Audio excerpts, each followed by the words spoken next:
The highway stretched endlessly under the gray afternoon sky, the kind of road people drove past without a second glance. But today, something was different. Tied to a rusted pole near the bus stop, a German shepherd sat motionless, his golden-brown fur matted with dirt and rain. His eyes, deep, intelligent, and filled with a quiet sorrow, stared down the road as if waiting for someone who would never return. A taxi pulled up nearby, packed with suitcases. A teenage boy leaned out the window impatient. "Come on, Mom. The bus to the border won't wait forever." Inside, the middle-aged driver glanced at the dog, her face softening. "Are you sure there's no other option?" she asked the woman beside her. 10 years is a long time." The woman refused to look at the dog. Her voice cracked. "My visa doesn't allow pets, Lupita. We tried everyone. No one can take him." The taxi sped off, leaving behind a cloud of dust, and the German shepherd still watching, as if he understood he had just been abandoned. Days passed. The dog refused food from strangers, drinking only from rain puddles. His ribs pressed against his fur, but his posture remained proud. He wasn't just any stray. There was something about him, something trained, something disciplined. Then, on the third day, an elderly woman shuffled past, her silver hair tied neatly, her walking stick tapping against the pavement. Doña Consuelo, a retired schoolteacher, stopped when she heard a faint whimper. She turned, and her eyes met the dog's. Something in that gaze struck her. Loneliness, abandonment, a silent plea. "Abandoned when you were no longer useful, huh?" she murmured, pulling a piece of sweet bread from her bag. The dog sniffed, but didn't eat. "Consuelo, what are you doing? You'll be late for Mass," called Don Jacinto from his parked truck. "This poor thing has been here for days," she replied. "He's dehydrated." That's the Martinez's dog. They left for the north. Said he was trained once, but now he's too old." Consuelo frowned. "Old? He's barely 8 or 9? Nobody wants him, Doña. Father Sebastian said he'd call animal control." Something inside Consuelo burned. 2 years of emptiness since her husband's death. 2 years of waiting for life to mean something again. She straightened, the same way she used to when standing in front of a classroom. "Help me put him in your truck, Jacinto. I'm taking him. You're crazy. Your kids will be furious. And what do you know about dogs?" She looked at the German shepherd, then back at Jacinto. "I know enough about abandonment, and that makes us family." The dog didn't resist as they lifted him into the truck. He didn't whine. He just watched Consuelo, as if deciding whether to trust her. As they drove away, the first drops of rain began to fall. The truck rumbled along the uneven road leading back to Consuelo's small house on the outskirts of San Miguel Saltepec. The German shepherd sat motionless in the back, his body tense, his eyes never leaving the road behind them, as if he still expected his old family to appear and take him back. Consuelo watched him through the rearview mirror, her heart aching at the sight. She knew that look. It was the same one she had seen in the mirror after Ramon's funeral. The quiet disbelief that life could change so suddenly. When they arrived, the dog hesitated before jumping down from the truck, his movements stiff, his paws landing carefully on the cracked pavement. He didn't run, didn't sniff around like a normal dog would. Instead, he stood perfectly still, waiting, for permission, for a command, for something Consuelo didn't yet understand. "Come on, muchacho," she said softly, patting her thigh. "This is your home now." The dog didn't move. Jacinto scratched his head. Maybe he only understands commands in another language. The Martinez family said he was trained. Consuelo tried everything she could think of. "Ven aquí, come, vamos." But the dog remained frozen. Then, remembering a documentary she had once watched about German police dogs, she hesitated before saying, "Bleib." Nothing. Frustrated, she sighed. Okay, maybe not. But then, just as she turned to walk inside, she muttered under her breath, "Calm." The dog's ears shot up. His entire body tensed, and then, slowly, he took a step forward. Consuelo's breath caught. "You understand German?"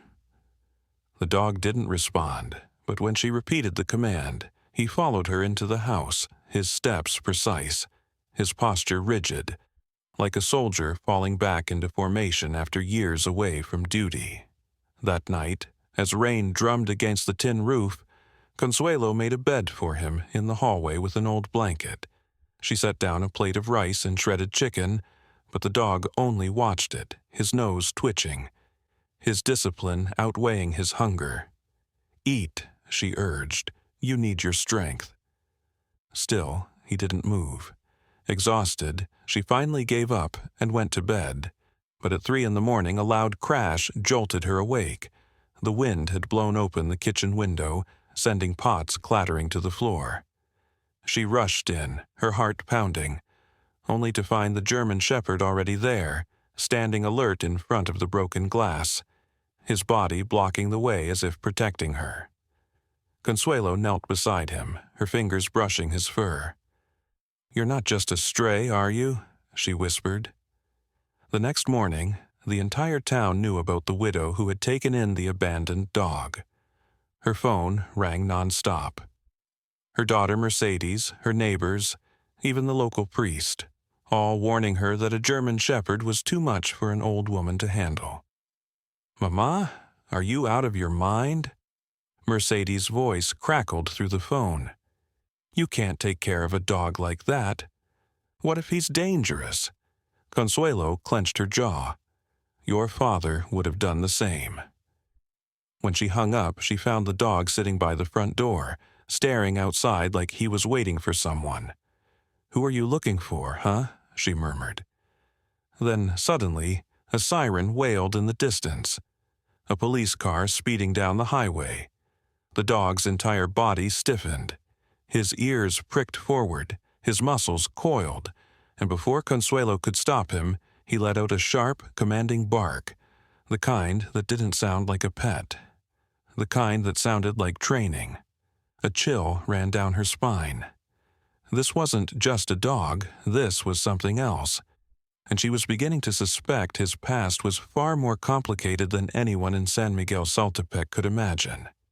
The morning sun cast long shadows across Consuelo's small courtyard as she watched the German shepherd pace restlessly near the gate. His behavior had changed since last night's incident with the siren. No longer the subdued, broken creature she'd found tied to that post, but alert, intense, like a coiled spring waiting to be released. She sipped her coffee slowly, studying the way his ears twitched at every distant sound, how his nostrils flared when the wind carried new scents from the village below. There was military precision in his movements that made her ordinary little house feel, suddenly, too small, too quiet for such an animal. A knock at her wrought iron gate startled them both. Don Jacinto stood there, his hat in hand, looking unusually serious. "Doña Consuelo, you need to come to the clinic. Dr. Morales wants to see you about him." He nodded toward the dog, who had positioned himself slightly in front of Consuelo, his body angled as if to shield her. The protective gesture didn't go unnoticed by Jacinto, whose eyebrows shot up. "Caray, he's taken to you fast." The walk to the village clinic, really just the back room of the local pharmacy, felt longer than usual. People stopped sweeping their porches to stare. Children pointed and whispered. The German shepherd walked at Consuelo's side with such natural dignity that it made her stand taller, her worn teacher's posture straightening unconsciously to match his bearing. Dr. Morales, a gruff man in his 50s with perpetually stained lab coat, was waiting outside. his thick glasses magnifying his surprised expression when he saw them approaching. "I didn't believe it until I saw it with my own eyes," he muttered, holding the door open. "Bring him inside, but be careful. We don't know his temperament." The examination revealed more questions than answers. Dr. Morales ran skilled hands over the dog's body, pausing at a nearly invisible scar along his ribs. "This is surgical work, professional, precise, military or police grade." He checked the dog's teeth next, whistling low. "These have been professionally cleaned, recently too. This isn't some abandoned pet, Doña Consuelo. Someone invested serious money and training into this animal."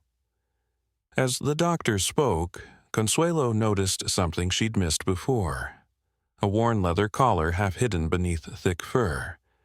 She reached to adjust it and felt something metallic. Turning it over, she discovered a small plaque, tarnished but still legible, with German lettering and numbers etched into the surface. "Doctor, look at this." Morales adjusted his glasses, then froze. "Mein Gott," he whispered, the German phrase slipping out unconsciously. "This symbol, it's from an international rescue organization. Doña, this dog wasn't just trained. He's a certified disaster response animal, search and rescue, probably." He turned the plaque over in his hands, his fingers trembling slightly. "There's contact information here. We could—" "No." The word left Consuelo's lips before she could think. A strange possessiveness gripped her chest. "Not yet. Let me learn more about him first." The walk home was quiet, both woman and dog lost in their thoughts. But as they passed the town square, the dog suddenly froze, his entire body going rigid. Consuelo followed his gaze to where a group of firefighters were washing their truck outside the small municipal station. His reaction was instantaneous. Ears pricked forward, tail stiff, a low whine building in his throat. One of the firefighters turned and waved, and to Consuelo's shock, the German shepherd sat automatically at perfect attention, as if awaiting orders. "Hioli!" The firefighter jogged over, wiping his hands on his pants. "Where'd you find this beauty? He's got K9 written all over him." Consuelo's pulse quickened. "You recognize his training?" The man nodded enthusiastically. "My cousin works with Mexico City's rescue dogs. This one moves like a professional. Look at his focus, his discipline." He crouched, holding out a hand. "Hey there, soldado, what's your name?" The dog didn't react until the firefighter said something unexpected, a quick phrase in German. Instantly, the dog's tail gave one sharp wag before returning to its still position. The firefighter whistled. "Yeah, he's the real deal, probably worth more than my yearly salary." That night, Consuelo sat at her kitchen table long after dark, the dog resting at her feet.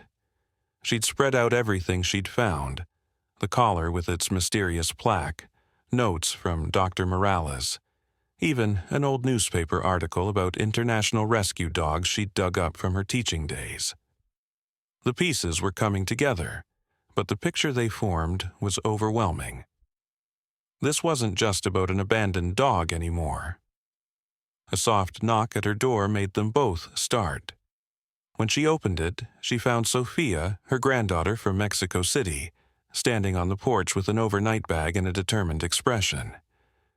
"Abuela," she said without preamble, her purple-streaked hair catching the dim light, "tell me everything about this dog, because I just got off the phone with my professor at veterinary school, and he says there's only one reason a trained rescue dog would end up abandoned like this." Consuelo's throat went dry. "What reason?" Sophia stepped inside, her eyes locked on the German shepherd, who watched her with quiet intensity. "Either his handler is dead, or someone wanted him to disappear." The dog let out a soft whine, as if agreeing, and in that moment Consuelo knew her quiet retirement was over. She was now part of something much bigger than herself, a mystery that stretched far beyond the borders of her small town, connected to a man she'd never met, and a story that was only beginning to unfold. Sophia dumped her backpack on Consuelo's worn kitchen table, immediately pulling out a laptop covered in stickers from veterinary conferences. The German shepherd, Kaiser, as they'd started calling him after discovering his name on the plaque, watched intently as she booted up the computer, his intelligent eyes following every movement. "Okay, let's see what we're dealing with here," Sophia muttered, fingers flying across the keyboard. International, Rescue Dog Registry, German-Mexican Cooperation Program. Ah! Her screen filled with rows of data as Consuelo leaned over her shoulder, the scent of fresh coffee mixing with the dog's earthy smell. The search revealed more than they'd imagined. Kaiser had been part of an elite binational program established after the 2017 earthquakes, trained in Germany but stationed in Mexico with a specialized handler. Photos showed him working disaster sites, Guatemala's volcanic eruption, Colombia's mudslides, even the Fukushima nuclear zone in Japan. But the most shocking image was the last one. Kaiser covered in dust beside a young firefighter in full rescue gear, both wearing medals. The caption read, "Miguel Angel Fuentes and K9 Kaiser receive Valor Award for rescuing family of 5 from collapsed building." Sophia whistled low. "This isn't just some working dog, abuela. He's a decorated hero." Consuelo's fingers trembled as she traced the face in the photo. A man in his early 30s with kind eyes, and the same quiet strength she saw in Kaiser's gaze. Where is he now?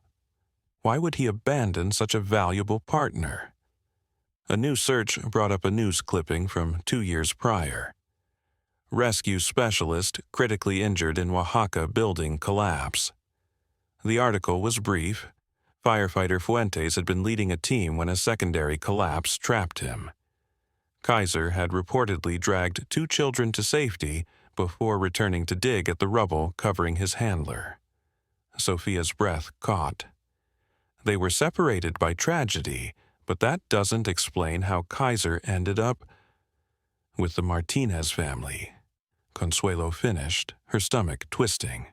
The pieces weren't fitting. If Fuentes was injured, why hadn't his family kept Kaiser? Why abandon a dog with such training and history? Their questions were interrupted by Kaiser suddenly bolting upright, his entire body tense. Before they could react, he was at the front window, a deep growl building in his chest. Outside, a dark SUV with tinted windows crawled past the house, moving unnaturally slow for the narrow village street. Sophia instinctively grabbed her phone to film as the vehicle paused directly opposite Consuelo's gate. For 5 heartbeats, nothing happened. Then the passenger window rolled down just enough for a camera lens to emerge, snapping several quick photos before the car accelerated away. "What the hell was that?" Sophia breathed. Consuelo's hands shook as she stroked Kaiser's fur, feeling the tension in his muscles. The dog wasn't just alert, he was recognizing something. I think someone's looking for him." That night, Consuelo lay awake listening to the sounds of the village, the occasional motorbike, a dog barking in the distance, the rustle of Kaiser shifting positions outside her bedroom door. She'd just drifted off when a sharp noise jolted her awake, the distinct click of her gate latch. Kaiser was already moving, silent as a shadow. Through her window, she saw 3 dark figures slipping into her courtyard. Fear turned her blood to ice. Rural break-ins weren't unheard of, but the precision of these intruders' movements suggested professionals. She reached for her phone just as Kaiser let out a warning bark that shook the walls, not the sound of a pet, but the commanding roar of a trained guard dog. The figures froze. One made the mistake of taking another step forward. What happened next was a blur. Kaiser moved like lightning, pinning the lead intruder against the wall without biting. Just sheer force and presence. The man shouted in surprise, a foreign curse that sounded German. His companions hesitated just long enough for lights to start coming on in neighboring houses. With a hissed command, they retreated, vanishing into the night as quickly as they'd come. Sophia came running, baseball bat in hand, to find Consuelo kneeling beside Kaiser, checking him for injuries. They spoke German, Consuelo whispered. They knew his commands. The next morning brought another discovery. While inspecting the courtyard, they found a dropped business card. Schutzhund Import-Export, specializing in working-line German shepherds. On the back, handwritten, "The dog belongs to us." Sophia's research uncovered the disturbing truth. Schutzhund was a front for an illegal operation, trafficking trained police and military dogs to cartels and private militaries. "They must have been tracking Kaiser since he went missing," she said, voice tight with anger. "A dog with his training is worth a fortune on the black market." Consuelo looked at Kaiser, who sat watching the road with that same patient intensity. Suddenly, his abandonment took on new meaning. Had someone tried to sell him? Had he escaped? And where was Fuentes in all this? The answer came from an unexpected source. Father Sebastian, who arrived that afternoon looking troubled. "Doña Consuelo," he said, twisting his hat in his hands, "I've been thinking about what you asked about the Martinez family. There's something, well, the nephew once bragged about getting a military dog from his cousin in Guadalajara, said it was compensation for some favor." The blood drained from Consuelo's face. Compensation. As if Kaiser were stolen property. That evening, as the sun painted the sky in fiery hues, Consuelo made a decision. She knelt before Kaiser, looking into those deep, knowing eyes. "We're going to find your real family," she promised. "But first, we need to keep you safe." Sophia was already packing. "I have a friend at the university with connections to the military K-9 unit. If anyone can help us uncover the truth about Fuentes and protect Kaiser, it's them." Kaiser let out a soft woof, as if agreeing. And in that moment, Consuelo realized something profound. This wasn't just about rescuing a dog anymore. It was about justice. About uncovering why a hero animal had been discarded like trash, and who stood to profit from his disappearance. The quiet life she'd known was over, and an unexpected adventure was beginning. One that would take her far beyond the familiar streets of San Miguel Saltepec, into a world of corruption, loyalty, and the unbreakable bond between a soldier and his dog. The morning mist still clung to the cobblestone streets as Consuelo, Sophia, and Kaiser slipped out of San Miguel Saltepec before dawn, their backpacks stuffed with supplies and the forged vaccination papers Sophia's veterinary contacts had provided. Kaiser moved between them like a silent shadow, his ears constantly swiveling to catch any unusual sounds, his body tense with the awareness of being hunted. The bus ride to Guadalajara passed in nervous silence, with Consuelo catching the dog's anxious glances toward the road. Not the fearful look of an abandoned pet, but the hypervigilance of a soldier scanning for threats. Their first stop was the address Father Sebastian had given them, a rundown auto shop on the industrial outskirts where the Martinez nephew supposedly worked. The mechanic who greeted them had grease-stained hands and shifty eyes that lingered too long on Kaiser's muscular frame. "Yeah, I remember that dog," he admitted, after Sophia flashed some university credentials and hinted at a reward. "My cousin got him from some firefighter's sister. Said the guy was in a coma or something and she needed quick cash before moving him to a special hospital." His grin turned ugly. Didn't realize what he had until the damn thing nearly took my finger off trying to escape." Consuelo's stomach turned at the casual cruelty in his voice, but Sophia pressed on. "Where's the sister now? The firefighter?" The man shrugged. "How should I know?" "Last I heard, the guy woke up but was paralyzed. The sister? Probably still selling off his stuff to pay those hospital bills." The callous words hung in the air as they walked away, Kaiser pressing close to Consuelo's side as if sensing her distress. "That can't be true," Sophia muttered once they were out of earshot. "No one would just sell their brother's partner like that." But the doubt in her voice mirrored Consuelo's own fears. Their next lead came from an unexpected source. A faded flyer on a veterinary clinic bulletin board advertising a support group for canine handlers. The elderly receptionist's eyes widened when she saw Kaiser. "Dios mío," she whispered. "You're the dog from the news." Before they could react, she'd ushered them into a back office where a grainy news report played on a small TV, footage of a hospital protest where disabled firefighters demanded better benefits. And there, in a wheelchair at the front of the crowd, was a gaunt but recognizable Miguel Angel Fuentes. "The government abandoned these heroes," the reporter intoned as the camera zoomed in on Fuentes' shaking hands, holding a photo. A younger, healthier version of himself with Kaiser at his side. Many lost not just their health but their service animals due to bureaucratic red tape and lack of support. The pieces clicked together with terrible clarity. Fuentes hadn't abandoned Kaiser. The system had failed them both.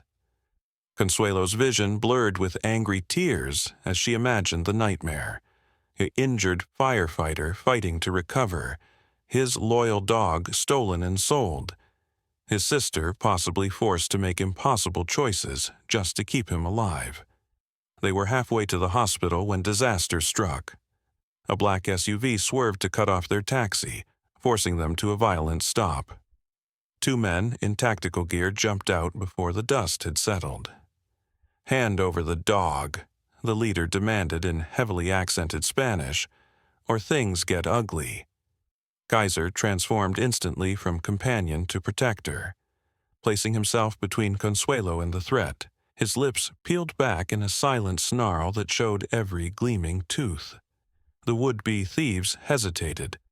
These weren't ordinary dog thieves, but professionals who recognized a trained attack response. What happened next unfolded so fast, Consuelo barely processed it. A police siren wailed nearby, the kidnappers exchanged rapid German, and then they were gone as suddenly as they'd appeared, tires screeching. The officer who approached turned out to be Sophia's university contact in an improvised disguise, his fake uniform barely convincing up close. "You weren't kidding about the dog being in danger," he panted, helping them into his unmarked car. As they sped toward the military K-9 unit headquarters, the young officer, Lieutenant Rios, explained the darker truth. Schutzhund isn't just selling dogs to cartels. They're part of an international ring that targets specially trained animals. Police dogs, rescue dogs, even military working dogs. They disappear from shelters, hospitals, even retirement homes. His grip tightened on the steering wheel. A dog like Kaiser, with his training and pedigree, he's worth the six figures on the black market. The military base was a flurry of activity when they arrived, armed guards saluting as Kaiser walked past, not because of his escorts, but because the aging shepherd carried himself with the quiet dignity of a veteran. The unit commander, a grizzled colonel with scars matching Kaiser's, took one look at the dog and snapped to attention. "I'll be damned," he breathed. "It's really him." Over strong coffee in a secure briefing room, they learned the full extent of the conspiracy. After Fuentes' injury, bureaucratic chaos had left Kaiser in legal limbo, too valuable to retire with a disabled handler, too specialized for regular adoption. His transfer papers had been lost, and by the time Fuentes recovered enough to protest, Kaiser had vanished from the temporary kennel. "We thought he was dead," the colonel admitted, watching Kaiser respond to German commands Sophia had learned from online videos. There were rumors he'd been smuggled to Eastern Europe. To have him turn up like this, he shook his head in wonder. A sudden commotion outside made Kaiser's head snap up, his entire body vibrating with tension. Before anyone could react, the door burst open to reveal a sight that stopped Consuelo's heart. A thin, wheelchair-bound man with haunted eyes, his hospital ID bracelet still on his wrist, being pushed frantically into the room by a weeping woman who could only be his sister. Miguel Angel Fuentes took one look at Kaiser and uttered a single, broken word. "Calm." The effect was instantaneous. Kaiser, the disciplined soldier, the unshakable protector, became in that moment just a dog again. A joyful, sobbing, ecstatic dog who nearly knocked the wheelchair over in his desperation to reach his person. Fuentes buried his face in the familiar fur, his shoulders shaking with silent tears as Kaiser covered every inch of his face in frantic licks, whining high and desperate like a puppy. Consuelo turned away, her own tears falling freely, only to find Alejandra Fuentes gripping her hands. "Thank you," the younger woman choked out. "We searched for months. The police said he was probably dead. Miguel never stopped believing." The reunion was cut short by urgent shouts from the courtyard. The black SUV had been spotted circling the base perimeter. The colonel barked orders as armed soldiers took up positions. "They're not getting him twice," he growled. As the military prepared its defense, Consuelo watched Fuentes whisper urgently to Kaiser, in a mix of Spanish and German, their foreheads pressed together in perfect understanding. She knew then that whatever came next, the legal battles, the threats from the trafficking ring, even her own heartbreak at losing the dog who'd brought purpose back to her life, none of it mattered compared to this moment. Because after 2 long years of separation, of pain and betrayal and unanswered questions, Kaiser was finally home. The military base descended into organized chaos as soldiers took defensive positions around the perimeter.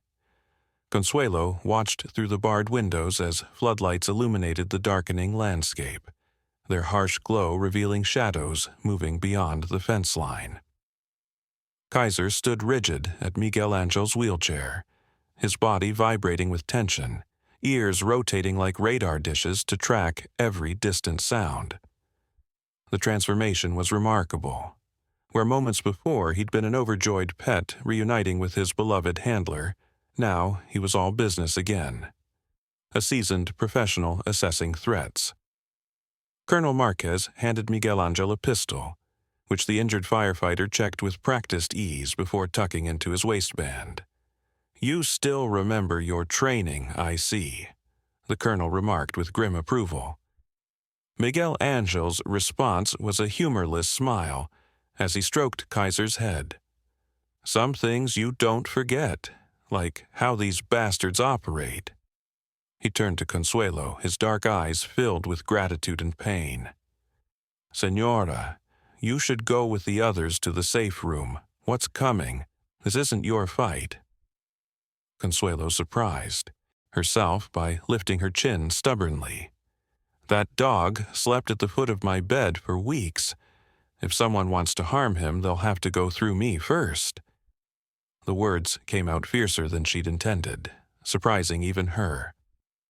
Sophia squeezed her hand in silent support while Alejandra looked between them with dawning understanding. A sudden burst of static from the radios made everyone jump. "Movement at the west gate!" a voice crackled. 2 vehicles approaching fast. What happened next would stay etched in Consuelo's memory forever. Kaiser let out a low growl that seemed to vibrate through the floorboards, his hackles rising. Miguel Angel didn't hesitate. He grabbed the dog's harness and uttered a quiet command in German.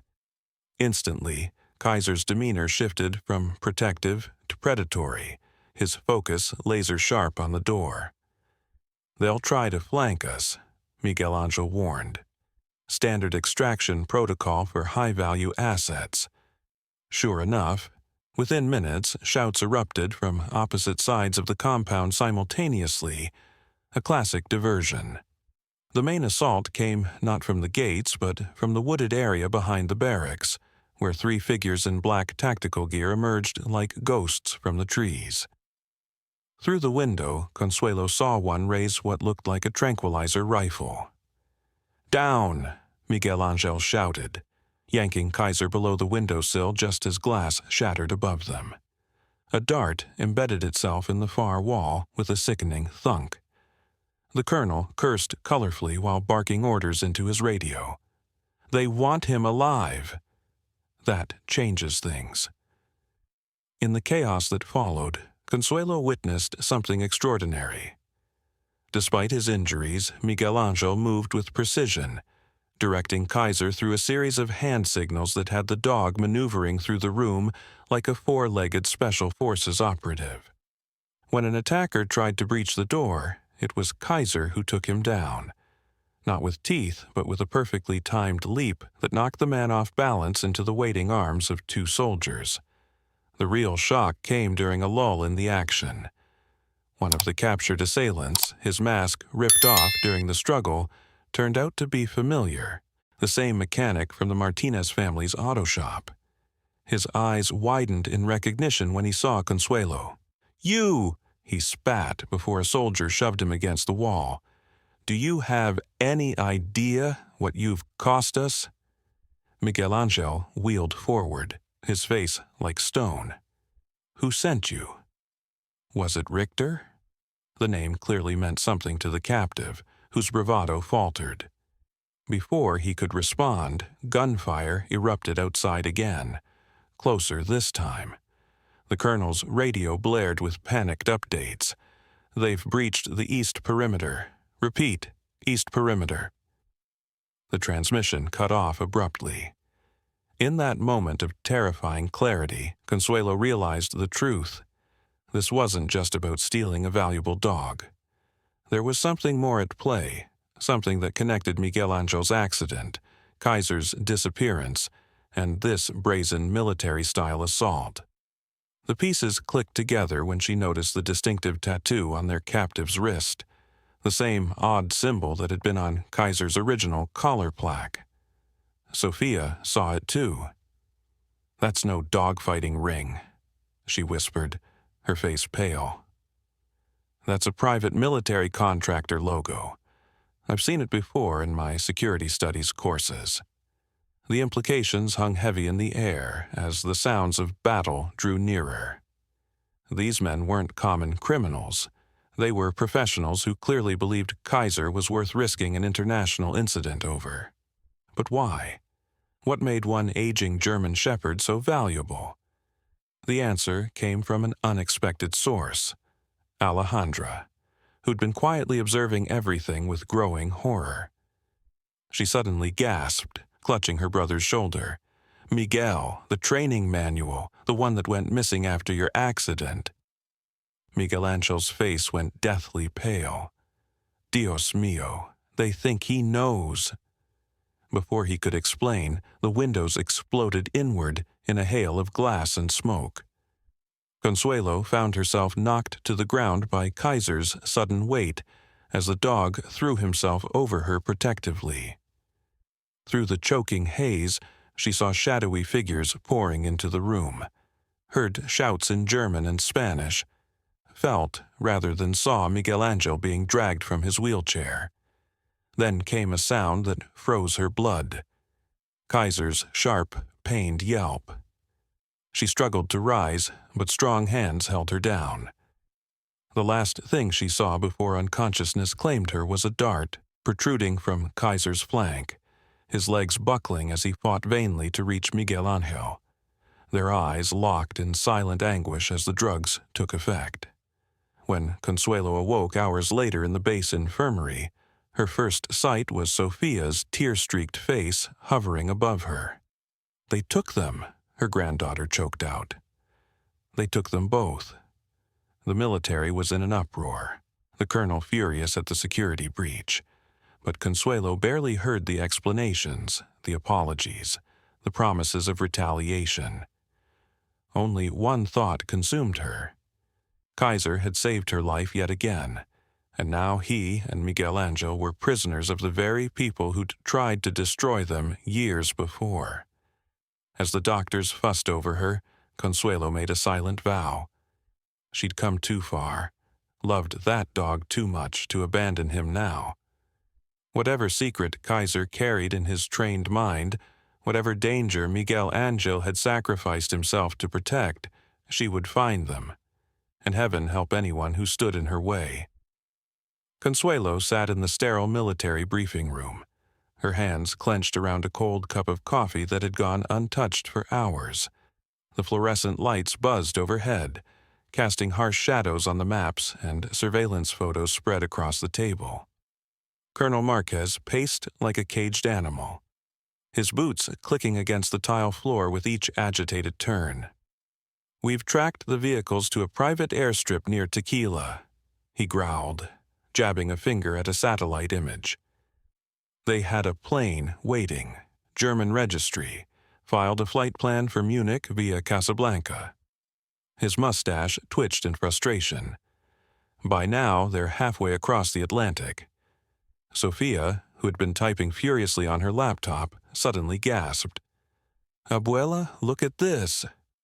She spun the screen to show a grainy security camera still, Miguel Angel being loaded onto a plane, conscious but clearly drugged, his wheelchair abandoned on the tarmac. But what made Consuelo's breath catch was the sight of Kaiser walking obediently beside a tall man in a long coat, no leash or restraints visible. "He's going willingly," Sophia whispered. "Why isn't he fighting?" The colonel leaned in, his battle-scarred face grim. "That's Hauptmann Richter, former K-9 unit commander, now private contractor. If anyone knows Kaiser's original training protocols..." He trailed off meaningfully. Alejandra, who had been silently weeping in the corner, suddenly spoke up. "It's not just about the dog." All eyes turned to her as she pulled a folded photograph from her pocket, a younger Miguel Angel and Kaiser, standing proudly before a nondescript government building. My brother was part of a special canine research program. Kaiser wasn't just trained for search and rescue. He was part of an experimental initiative to detect biochemical weapons through scent. She swallowed hard. That's why they want him. That's why they tried to kill Miguel during that accident in Oaxaca. The revelation hung in the air like smoke. Consuelo's mind reeled as she remembered all the little things that had never quite added up. Kaiser's intense reaction to certain chemicals, the way he'd sniffed suspiciously at strangers in the village, even his uncanny ability to anticipate danger. This wasn't just a talented rescue dog. He was a walking, barking weapons detector. Colonel Marquez slammed his fist on the table, making the coffee cups rattle. "We have to assume Richter's buyers are either terrorists or rogue states. That dog's nose is worth more than a dozen satellites when it comes to finding hidden stockpiles." He turned to Consuelo, his expression softening slightly. "Señora, I know what that animal means to you, but this has become a matter of national security. We can't..." "I'm going." The words left Consuelo's lips with surprising steel. "That dog saved my life more than once. He saved my town.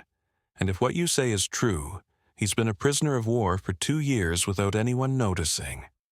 She stood slowly, her aging joints protesting, but her voice never wavered. "You want to stop these people? Then you'll need someone Kaiser trusts." To her surprise, it was Alejandra who backed her up. She's right. Miguel embedded something in Kaiser's training, a fail-safe only someone with pure intentions can trigger. Richter might have the commands, but he doesn't have the bond. The colonel studied Consuelo for a long moment before nodding curtly. 24 hours. We'll get you on the next military transport to Germany. But understand this, if we can't extract them cleanly." He didn't finish the sentence. He didn't need to. The flight passed in a blur of anxiety and bad airplane food.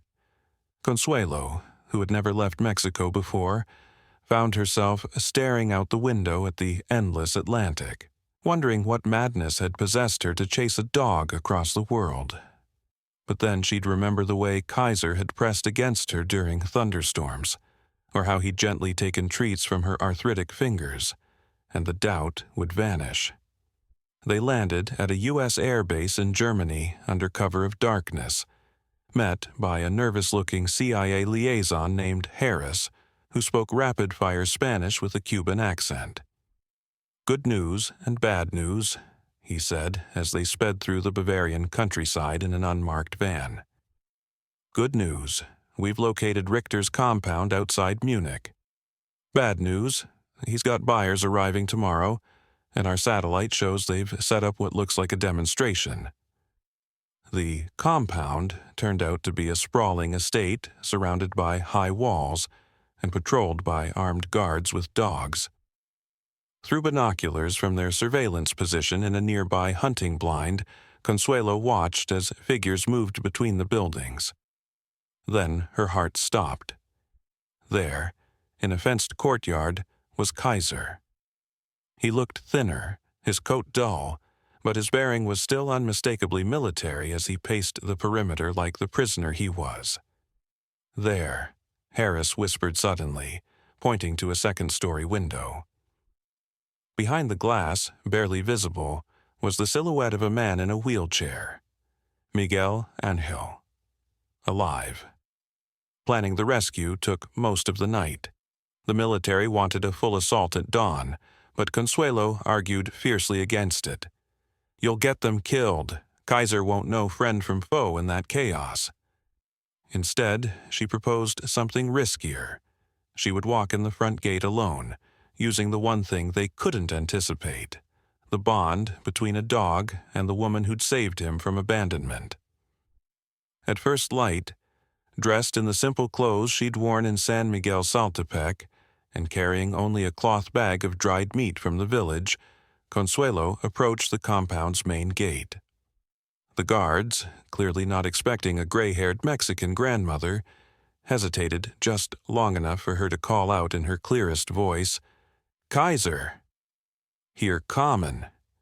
The effect was instantaneous. From somewhere inside the walls came an ear-splitting series of barks, then the sound of splintering wood as a door gave way. Guards shouted in German as a tawny blur came tearing across the courtyard. Kaiser hit the gate at full speed, his claws scrabbling against the metal, his voice rising in a howl Consuelo had never heard before, part joy, part battle cry. Richter himself came running, his face purple with rage. "Was ist das?" Seine Worte wurden abgeschnitten, als Consuelo erkannte. For a heartbeat, they stared at each other through the bars, the old woman and the mercenary. Then Richter's lips curled in a cruel smile. "Open it," he told his men. "Let her see what happens to thieves." As the gates swung open, Consuelo dropped to her knees, not in surrender, but in invitation. "Komm, mein tapferer Hund," she whispered, the phrase Sophia had taught her on the plane. "Come, my brave dog." Kaiser didn't hesitate. He launched himself into her arms with enough force to knock her backward, his entire body trembling as he licked her face and whined. Consuelo clung to him, her fingers finding the familiar spot behind his ears as she murmured reassurances in Spanish. Richter's laughter was cold, touching, but he obeys me now. He snapped his fingers and barked an order in German. "Pass! Attack!" Kaiser went rigid against Consuelo's chest. She felt his muscles coil, heard the low growl build in his throat. But instead of turning on her, he spun toward Richter with teeth bared, placing himself squarely between Consuelo and the threat. Richter's confidence faltered. He tried another command, then another, each more desperate than the last. Kaiser didn't budge. "Impossible," Richter snarled. "I reset his training myself." From the second-floor window came a sound they'd all thought impossible. Miguel Angel's voice, weak but clear, calling down in German. "Release Protocol 7. Bestätigen." Kaiser's head snapped up. His tail, which had been tucked in aggression, gave one sharp wag. Then he did something Consuelo would never forget. He sat perfectly still and let out a single, piercing howl that seemed to shake the trees. The effect was instantaneous. Every guard dog on the property went berserk, turning on their handlers in synchronized chaos. Alarms began blaring from every direction as the CIA team, seeing their opening, breached the perimeter. In the confusion, Consuelo lost sight of Richter, but she didn't care. She was too busy following Kaiser as he bounded toward the main house, his claws clicking frantically on the stone steps. They found Miguel Angel in a makeshift cell, his wheelchair chained to the wall. The reunion between man and dog was wordless, just clutching hands and fur, foreheads pressed together as the world burned around them. When Miguel Angel finally looked up at Consuelo, his eyes shone with tears. "The failsafe," he rasped. It was never a command. It was love. As the CIA secured the compound, one terrible discovery remained. Richter had escaped in the chaos, taking with him something far more valuable than a dog: the research files on Kaiser's training. The threat wasn't over. It was just beginning. But as Consuelo watched Miguel Angel and Kaiser reunited in the back of a military ambulance, the old firefighter whispering praise while the dog licked his face with unrestrained joy, she knew one thing for certain. No matter where this journey took them next, they would face it together. The safe house in Munich smelled of stale coffee and gun oil, the drawn curtains casting long shadows across stacks of surveillance photos and intercepted communications. Consuelo sat stiffly on a worn sofa, her hands wrapped around a steaming mug of tea that did nothing to ease the chill in her bones. Across from her, Miguel Angel worked patiently with Kaiser, running through a series of hand signals that made the dog's ears perk up with military precision. The sight should have been comforting, proof that their bond remained unbroken despite everything. But all Consuelo could see was the way Miguel Angel's fingers trembled slightly after each command, the lingering effects of whatever drugs Richter's men had pumped into him. Harris burst into the room, clutching a laptop, his face flushed with excitement. "We've got him!" He set the computer down, revealing grainy CCTV footage from a Berlin train station. There, barely visible in the crowd, was Richter's distinctive profile, his arm locked around a briefcase. "He's meeting someone at the Brandenburg Gate in 2 hours. Our analysts think it's the buyers." Miguel Angel's wheelchair creaked as he leaned forward. "They're moving fast. Must be desperate to auction Kaiser's training protocols." His hand found the dog's head automatically, fingers digging into the thick fur behind Kaiser's ears. "We need to stop this before that data changes hands." The plan was simple in theory. A covert intercept team would grab Richter during the exchange, while Consuelo and Miguel Angel waited safely at the safe house. But as the soldiers prepared to leave, Kaiser began acting strangely, pacing, whining, nudging at Consuelo's knee with increasing urgency. "What's wrong with him?" Harris asked, eyeing the dog warily. Miguel Angel's face darkened. "He's scenting something." Kaiser could always detect chemical compounds at levels machines couldn't register. A terrible realization dawned in his eyes. The briefcase isn't just carrying documents. Richter's bringing a sample. The room went deathly quiet. Consuelo remembered the way Kaiser had reacted to certain cleaning products in her village, how he'd refused to enter the pharmacy one day until she'd investigated and found a leaking bottle of industrial solvent.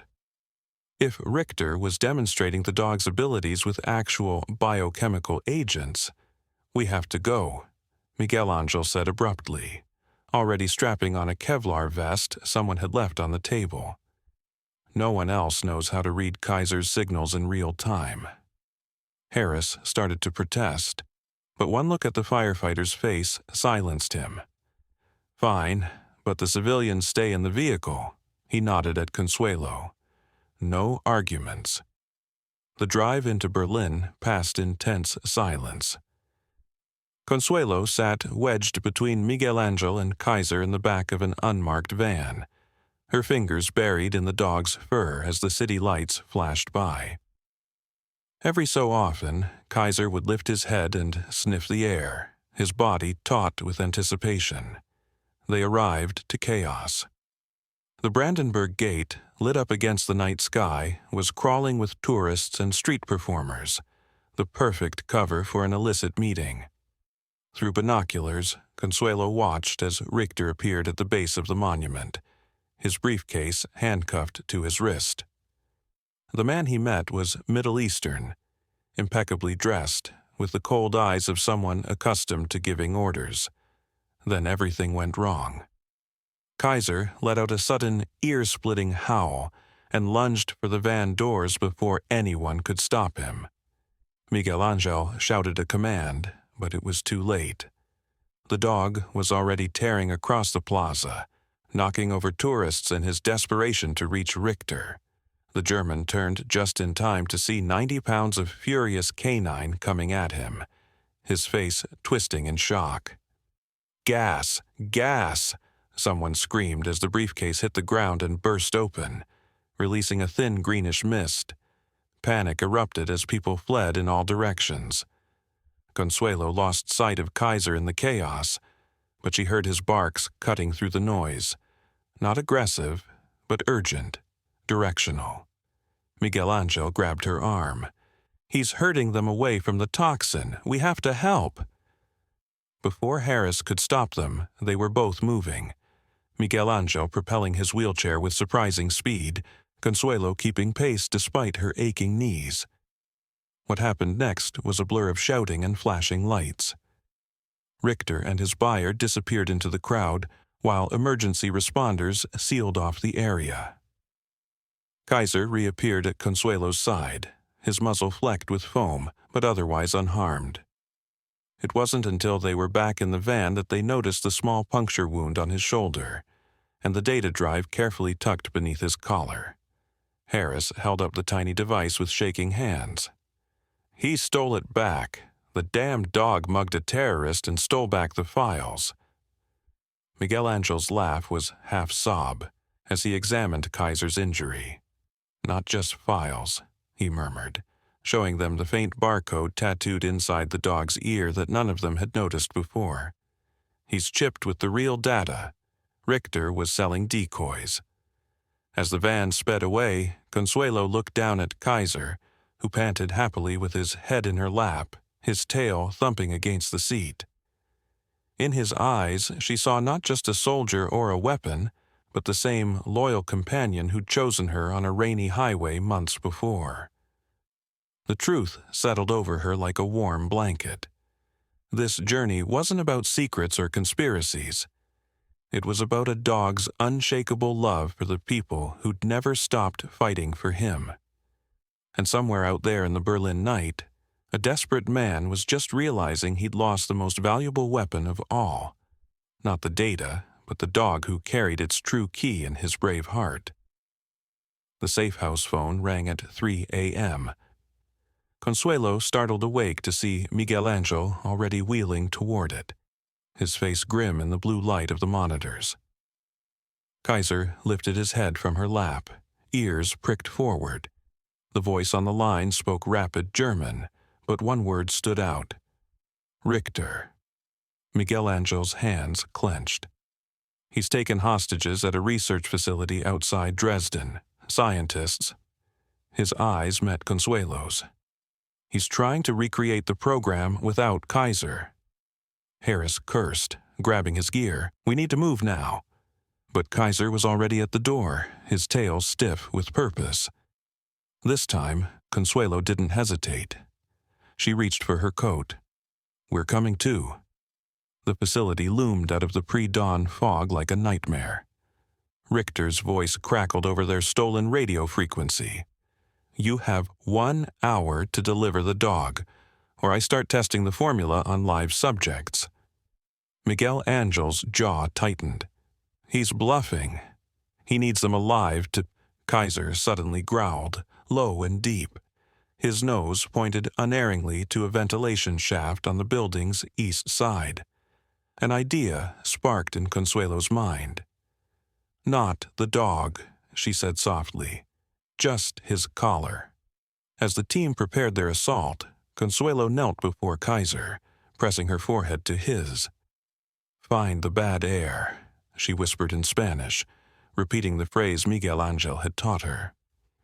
Then she clipped his GPS-enabled collar around an oxygen tank from their gear. The diversion worked perfectly. When Richter's men detected Kaiser's signal moving through the vents, they panicked, scrambling to intercept what they thought was the dog. Meanwhile, the real Kaiser led the assault team silently through a service entrance, his nose guiding them safely past contaminated zones. They found Richter in the lab, syringe in hand, hovering over a terrified scientist. The German barely had time to register Kaiser's snarling charge before the dog took him down with surgical precision, disabling but not killing. As cuffs clicked shut, Miguel Angel wheeled to the computer bank. His fingers flew across the keyboard. "Uploading the kill code, now." Screens flashed red as the stolen research encrypted itself into oblivion. Outside at dawn, Kaiser sat panting between Consuelo and Miguel Angel, watching the hostages embrace their rescuers. The scientist Richter had threatened approached hesitantly. "That dog, he's the original?" Miguel Angel's hand rested on Kaiser's head. "Number? He's the last." The meaning hung heavy in the air. No more experiments, no more stolen dogs, just one aging hero and the family who'd crossed oceans to bring him home. Kaiser licked both their hands, as if sealing a promise. The military jet hummed softly as it carried them home. Kaiser lay across Consuelo and Miguel Angel's laps, finally at peace. Outside the window, the first golden rays of sunrise painted the clouds. Colonel Marquez leaned over the seats. "President wants to award Kaiser the Order of Merit." Consuelo smiled, stroking the dog's ears. "He'd rather have belly rubs." Miguel Angel chuckled, then grew serious. "What now?" Consuelo looked at them both, the soldier and his dog who had become her family. "Now we go home." Kaiser's tail thumped once in approval. The familiar dirt road to San Miguel Saltepec stretched before them, golden in the late afternoon sun. Kaiser bounded ahead, his paws kicking up little clouds of dust, stopping every few meters to make sure his humans were following. At the village square, the entire town waited, Don Jacinto holding a handmade "Welcome Home" banner, Doña Esperanza clutching a pot of fresh tamales, the children waving little German shepherd flags. The fire brigade had polished their truck to a shine. As cheers erupted, Kaiser froze. His ears swiveled toward the old bus stop where Consuelo had found him months before. Something in the shadows moved. A whimper escaped his throat. A small, scruffy puppy peered out from beneath the rusted pole. Identical markings, same intelligent eyes. The crowd fell silent as the puppy wobbled forward and licked Kaiser's nose. Miguel Angel's wheelchair creaked as he leaned forward. "Well," he murmured, "looks like someone's been waiting for you too." Consuelo's hand flew to her mouth. Kaiser gently picked up the puppy by the scruff and carried it to her feet, his tail wagging slowly, questioningly. The circle was complete. The setting sun painted the village in golden hues as Kaiser lay between Consuelo's rocking chair and Miguel Angel's wheelchair, the rescued puppy curled against his side. The townspeople had gone home, leaving them in peaceful silence. Consuelo stroked Kaiser's head. "You taught us all something, didn't you?" Miguel Angel nodded. "That heroes come on 4 legs, and love," he smiled. "Love always finds its way home." Kaiser sighed contentedly, his eyes drifting shut. The puppy snuggled closer. And in that quiet moment under a sky full of stars, the abandoned dog who had saved so many finally let himself be saved. Moral lesson: true loyalty is never forgotten, and kindness, no matter how small, always returns when needed most.